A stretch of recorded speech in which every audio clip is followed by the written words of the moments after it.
بہت پرانی بات ہے کہ ایک بار میرے پاس ایک آدمی آیا، جب یہ جامعۃ المدینہ کی چھت کے نیچے ملاقات کے لیے میں بیٹھتا تھا، ان دنوں کی بات ہے.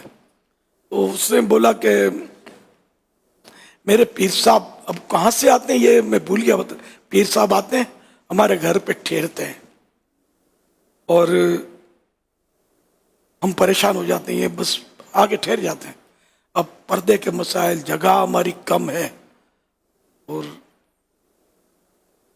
یوں ہم کو تکلیف ہے. تو مجھے پوچھ رہے تھے وہ صاحب یا وہ اسلامی بھائی کہ کیا میں پیر صاحب کو کہہ سکتا ہوں کہ آپ نہیں آیا کریں ہمارے گھر میں، ہم کو تکلیف ہوتی ہے، پردے کے مسائل ہوتے ہیں. یہ اندازہ لگائیں. یعنی وہ بھی یعنی کہ بیچارہ مدد مرید پھر بھی ادب والا تھا نا، کہ اس نے یہ دو ٹوک بات نہیں کی کہ پیر صاحب میں اس لیے مرید تھوڑی ہوا ہوں کہ آپ یہاں اگر پڑے رہے میرے پاس. لیکن بیچارے نے مجھ سے پوچھا کہ میں کیا کروں ان کو. تو یہ کہ ہر ایک کو سوچنا چاہیے، دوست چاہے کتنے گہرا دوست ہو، کہ اس کے مطلب ہے کہ گھر میں جانے سے پہلے یہ آدمی غور کر لے کہ یار اس کے کمرے کتنے، اس کے یعنی بعض جگہوں پہ اتنی تنگی ہوتی ہے. بمبئی میں نے خاص کر نوٹ کیا تھا، ایک کمرہ، ایک کمرے میں لوگ رہتے ہیں. اور کسی کے گھر جیسے جائیں نا تو جیسے گھر کی جو خاتون ہے اس کو کچن میں رہنا پڑے. یہ تجربے کی بات ہے. اتنا سا بھی گھر ہاں، اتنے سے کمرے میں، نہیں کمرہ نہیں، پورا گھر، پورا گھر ہو کچن بھی، اور مچان بناتے ہیں بیچارے رہنے کے لیے کہ کچھ اوپر سوئیں گے کچھ نیچے سوئیں گے. اب اس میں مہمان آ کے بیٹھ جائے تو ہم جیسا چلا جاتے بیچارے نہ تو نہ پاڑے نا.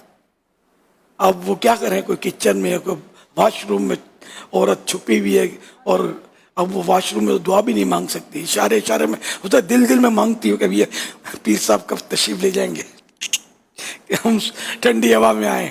ایسا چاہے پیر صاحب ہوں، چاہے استاد صاحب ہوں، چاہے امام صاحب ہوں، چاہے خطیب صاحب ہوں، جو بھی ہوں، سب کو سوچنا چاہیے کہ کسی کے گھر پہ جائیں تو 112 بار غور کر لیں کہ اس پر ہم بوجھ تو نہیں بن جائیں گے.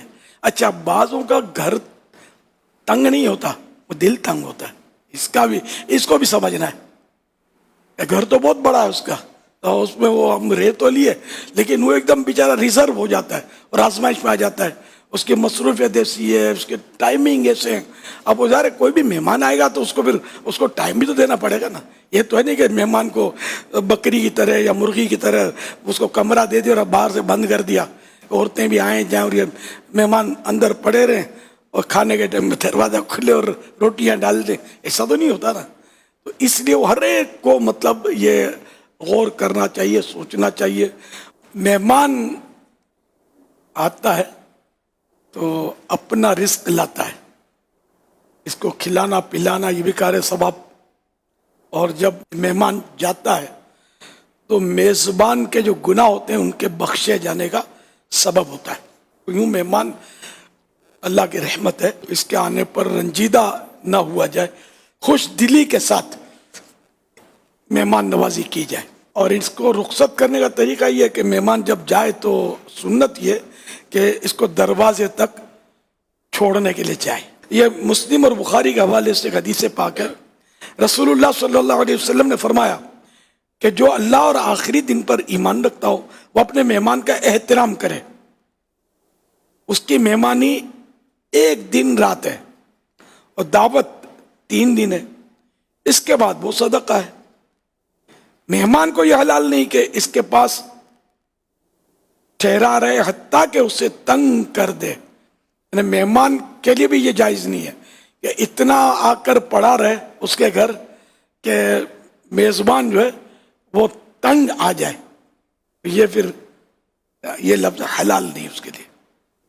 تو بعض اوقات ایسا ہوتا ہے کہ مہمان جاتا ہے، بار بار جاتا ہے نا، تو گھر کے افراد جو بولتے کچھ نہیں ہیں وہ اس کو ویلکم کریں گے، وہ ہنستا منہ بھی دیں گے مروت میں یا کسی وجہ سے، لیکن اندر سے وہ تنگ ہوتے ہیں.